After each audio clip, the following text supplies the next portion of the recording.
Someday, I'm forcing myself to drink this. Oh, I'm a bit scared about this. Hey, that's not bad. Hi everyone! Today we'll be tasting different foods that you can find in Switzerland. Some of them are purely Swiss, some of them are not so much, but we'll talk about that later. And all of these have been suggested either here on YouTube in the little questionnaire that I did, or on Instagram a long time ago. And we had loads of suggestions. I had to pick out really the best and the easiest for us to buy, if I had to be honest. But maybe if this video does well, we can do a second edition of maybe trying some local things, or maybe things from restaurants. But for today, I just went to Migros and Coop and bought some stuff. Mike just saw it all. He didn't know what he's trying. I don't know what we're about to have. I'm very excited and a little bit nervous, I have to say. Yeah, me too.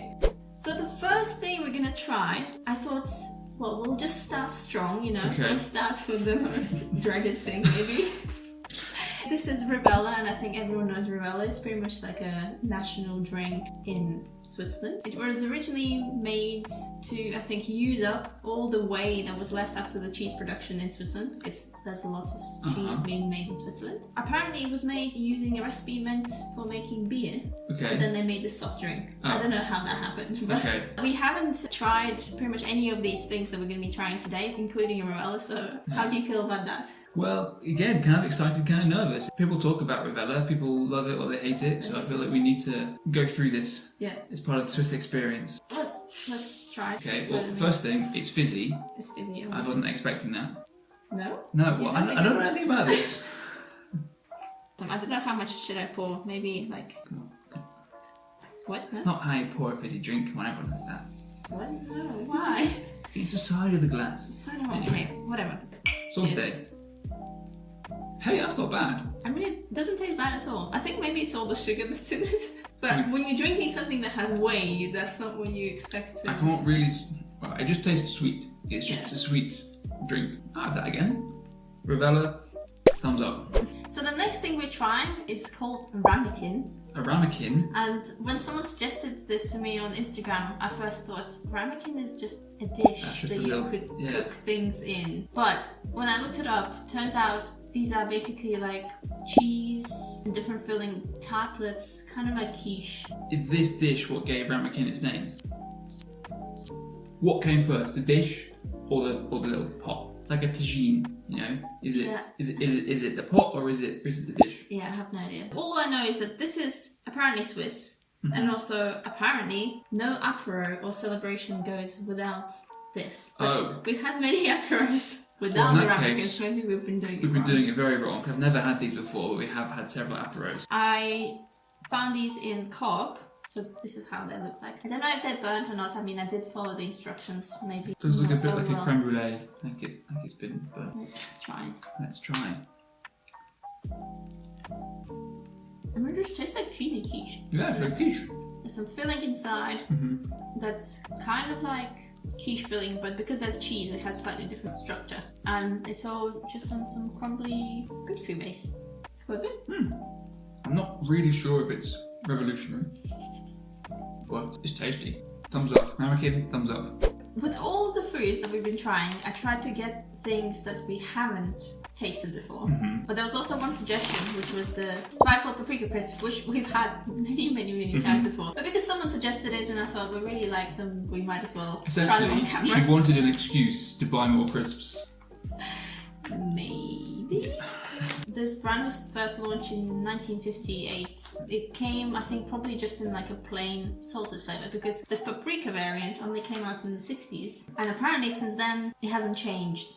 And it's been kept like a secret formulation. Carefully guarded secret, okay. Yeah, that no one knows how it's made. And yeah, they're obviously like the most favourite popular Swiss crisp. Let's try them once again. There we go. There we go. The original paprika crisp. What I like about these is that you have seasoning coated quite heavily from both sides. They're super flavorful, but also super addictive. Yes. We can just sit here the whole video. Yeah, we could just do this. You need to check that they're all the same. Good. They taste like paprika flavor, I would say maybe a bit smoky. A little bit smoky. Salty, obviously. It's interesting because on the packet it's got like a chili pepper kind of thing going on. But it's not spicy. But it's not spicy at all. And also interesting, I think maybe in Switzerland paprika is quite a popular flavor because quite a few things come in, like lots of things come with paprika version. I wonder if it's because of this. Yeah, maybe this started it. Maybe this is the OG. The OG paprika. Like, yeah, everyone's trying to catch up. And I was like, paprika. Yeah. And this is like the top thing to bring to an apéro. Apéro. Maybe you should explain what an apéro is. So yeah, an apéro is something that we hadn't experienced when we came here. Essentially, it's just a gathering of people where you'll share some drinks and some snacks, and there's no real need for a reason. There's no real justification required for an apéro. Maybe it's your birthday, or you've achieved something at work, or it's a Friday. Oh, it's a Tuesday. Or it's a Tuesday, you've had a bad day. Let's have an apéro. It's a very, very common thing. In fact, I even had an apéro after one of my French lessons once. So the glasses are back out, which means we're trying another drink. Another drink, excellent. Which is called Sinalco. And before someone suggested it to me, I haven't ever heard about it. Never. It's not completely Swiss, but because it's sold here and this brand is now owned by a Swiss company, I thought we might as well try it. And it has got a Swiss flag on the side. Does it? Yeah. It's made in Switzerland. Made in Switzerland. But this was originally developed by some German guy who was trying to make a drink of local fruits and some southern or like more kind of tropical fruits. Okay. It was at the time when everyone was making things and making them sound like it's good for your health. You know, it's got like the vitamins and the minerals and it hydrates, when in reality it was just like a juicy sugary drink. And then the rights to the brand were bought by a Swiss company, and now this Sinalco is kind of more like a Swiss version of it. It's like a separate company, and Sinalco everywhere else is under the German company. Interesting. So it's like they've split into two. Okay, so how do they make it Swiss? I don't know. I was going to say they add cheese, but we already had that drink. I mean, they still have the brand rights for like the same product, but I think they just decide what flavors to do. Okay, it's fizzy. What? It's an important consideration. Is it going to be like Fanta? I'm already getting Fanta vibes. Doesn't smell quite as sickly sweet as Fanta. Sunday. Cheers. Yeah, it tastes like Fanta. It's not a bad thing. It's not quite as sweet as Fanta is. It has a more like a bitter aftertaste, I would say. But yeah. It's nice. It's nice. Thumbs up. So the next thing we're trying is called Cenovis. This was actually suggested under a video where we did a live stream and you talked about the fact that there's no Marmite here. No Marmite. You can't get Marmite. And Marmite is like a yeast extract based spread? Yeah, it's a spread. Very salty, very umami. In the UK it's very divisive. You either love it or you hate it.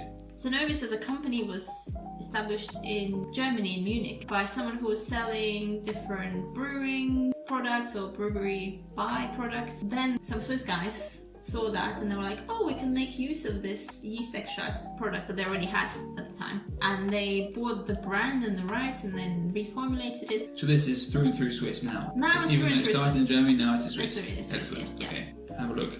Yes, go for it. So it's saying bread, butter and Cenovis. Should we try? Yes. I don't know how strong it is, so I don't know how much to put on my bread. I've gone in kind of medium. Normally I don't really like Marmite, so... Yeah, I feel a bit sorry for you on this one. Oh, I'm a bit scared about this, I have to say. I mean, I can't really taste it. Maybe I didn't put enough. It's not as strong as I expected. I need some more. I mean, how would you describe it? To me, it tastes like there's a lot of onion powder and kind of like if you took a stock cube, made a spread out of it. This is how it would taste like. Yes. If you know what Marmite tastes like, it feels very similar. I like it. I really like it, but I love Marmite, so thumbs up. I'm kind of happy we discovered this now. Yeah. Because I can stop complaining about lack of Marmite. I'm happy. I don't remember the name of the person that commented, but thank you. Thank you. Yes, whoever you are, thank you. Next thing I've got here is an Ovomaltine Crunchy cream spread. Okay. Obviously, Ovomaltine spread is only one of the later additions to the original Ovomaltine brand. Ovomaltine was originally started with someone developing a malt extract. Then they decided to use it together with eggs, milk and some cocoa for flavouring. And that's how they made the Ovomaltine powder. And what's interesting is that originally, when they made the Ovomaltine powder, they marketed it as a nourishing drink for the mentally and physically exhausted people. Excellent. Excellent. Just what we need. I have already had Ovomaltine a few times, and I didn't think it was that different to hot chocolate, I have to say. I thought maybe it would be more interesting to try actually one of the Ovomaltine products, because there's so many of them. Yeah. I don't know what to expect. I'm thinking maybe this is going to be similar to Nutella. But it says it's crunchy. It's got some sort of bits in it. Okay. Ooh. Oh, it's very crunchy. It's also a very thick paste. Very thick. It's got bits in it. You can definitely see them. It's very thick. It's so strange that it's crunchy. It's kind of like they've got cereal bits in there. nice, I like it. I have too much. You have too much. It's gluing my mouth closed. Well, it's your own fault. I would say you could definitely taste that it's different from Nutella. I was just about to say it tastes like Nutella. Yeah, it's kind of chocolatey, nutty, crispy, claggy. It's quite indulgent. Ovomaltine spread? Yeah. Thumbs up? Yeah, thumbs up. I'd say the thumbs up.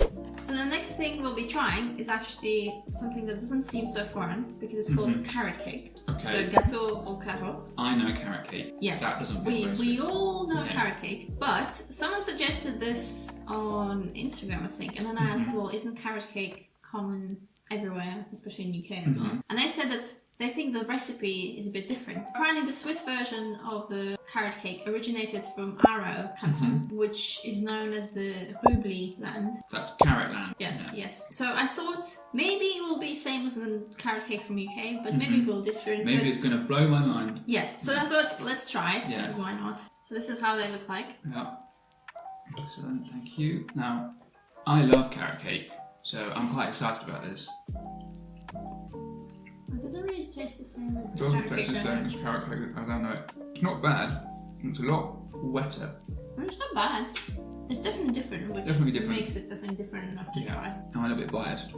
I prefer carrot cake as I know it from the UK, but then someone from Switzerland who's grown up with this probably has the other opinion. It's not maybe as spicy as... It's not as spicy as carrot cake that I know. I wouldn't rush out to try it again. Yeah. But if someone gave one to me, I would I'd say eat it. no. Yeah. Yeah. So the last thing we're going to try today is the Migros iced tea. And if you're clued in enough from this, you'll know that there's a huge debate about this, whether the peach version or the lemon version is better. I don't know why iced tea became such a big deal. If you know, please let us know in the comments below. From what I can find is that it's meant to be like a cult drink. as in like people drink it because they think they should like it. I don't know. Okay. That's actually what someone said when they actually suggested this.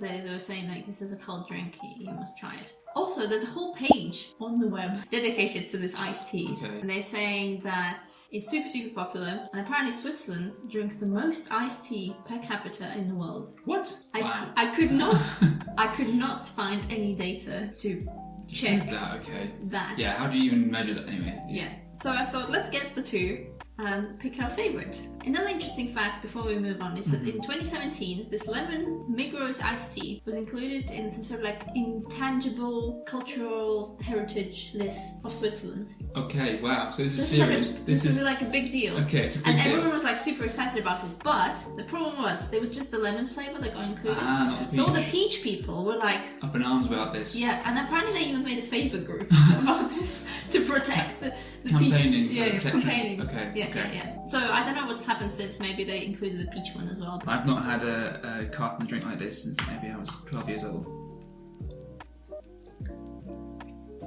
It's quite strong peach flavour. Yeah. So ordinarily I don't drink tea, so I don't know what I'm tasting. If it's the Well, tea, if it's the lemon. But have you had iced tea? No. Oh no, never. Oh, so you don't know what you're tasting? Oh, that's like a pure experience. Yeah. I mean, to me, this just tastes kind of like the iced tea that I'm used to, but the peach flavour is quite strong. I have to say I'm forcing myself to drink this. Okay, I'm well maybe that's I'm not enjoying it. Oh, this is very tea. Like this one just tastes like kind of. This peach. is just peach. Yeah, this is just peach This is juice. interesting because you can definitely taste tea a lot more here. Well, I know which one I like. I think me too. Let's say it's on 3, 2, 1. Which one's your favourite? Okay. 3, 2, 1. Peach. Ah, we agree on something. Decided. There we go. Once and for all, that's it. Definitive. Peach is the best. You can stop talking about it now. And now everyone goes to the comments and goes like, How dare you? If you have tried both of them, let us know which one you prefer. Unfortunately, I think that's the end. That is it. of our How sad. tasting. And if you have any suggestions for what we should try next, let us know. Thanks for watching, and we'll see you in the next video. Bye.